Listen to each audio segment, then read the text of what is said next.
On est déçu, il faut qu'on vous le dise, André Hubert-Roussel, président d'exécutif d'Ariane Group. Avec l'or, on est déçu parce qu'on a appris un nouveau report du lancement d'Ariane 6. On aime beaucoup les fusées ici, vous savez. Fin 2023, ça fait 3 ans de retard si on met bout à bout tous les reports. Qu'est-ce qui se passe? Est-ce qu'on commence à être inquiet sur Ariane Group? Alors déjà, peut-être rappeler qu'est-ce que c'est qu'Ariane 6. Ariane 6, c'est la clé de l'accès à l'espace pour les Européens, pour pouvoir envoyer les satellites qui sont tous les jours au cœur de la vie de nos concitoyens, que ce soit pour les télécommunications, la météorologie, la science, avec l'exploration de l'univers, mais aussi la sécurité et la défense. Autant dire la souveraineté. Voilà, la souveraineté. Eh oui. Et malheureusement, c'est vrai que la crise du Covid et puis maintenant la guerre en Ukraine nous font prendre conscience de nos dépendances de façon extrêmement malheureuse.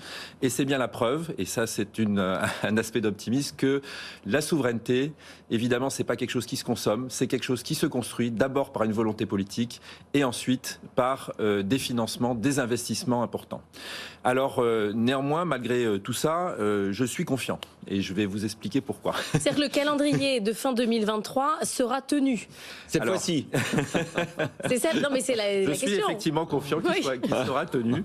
Et je vais vous expliquer pourquoi. Alors déjà, ça va même au-delà de ce calendrier. C'est d'abord, on a un carnet de commandes qui est bien rempli. 29 lancements d'Ariane 6 ont déjà été commandés avant ce premier lancement. Encore faut-il pouvoir les lancer. Oui, mais ça veut dire... Les clients qui attendent Amazon, Jeff Bezos, il n'est pas content. Hein. Alors, je ne sais pas pourquoi vous lui avez parlé.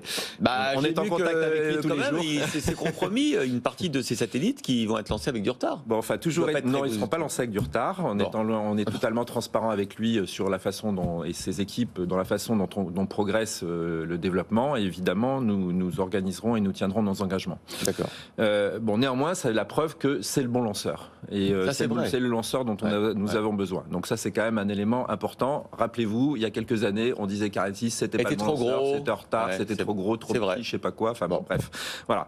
La deuxième chose, c'est qu'on a passé cet été des milestones, des points clés en fait de progrès dans le programme qui sont extrêmement importants.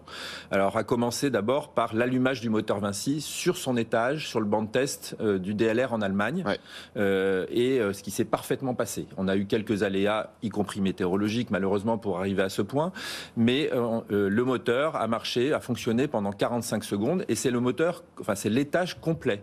Et cet étage, c'est ce qui fait que Ariane 6 sera capable de réaliser toutes les missions dont on a besoin. Et c'est ça qui a attiré tous ces clients pour venir sur Ariane 6. Les tests combinés, se sont réalisés sur l'aspect, donc c'est la rencontre du lanceur avec son pas de tir à Kourou. Tout l'aspect mécanique a été réalisé. Vous avez montré des images sur la fusée complète. En début d'été, on a assemblé ce qu'on appelle le corps central. Et puis, il y a quelques jours, apporté ce qu'on appelle la partie haute. Donc, c'est là où sont logés les passagers, les satellites que l'on va envoyer.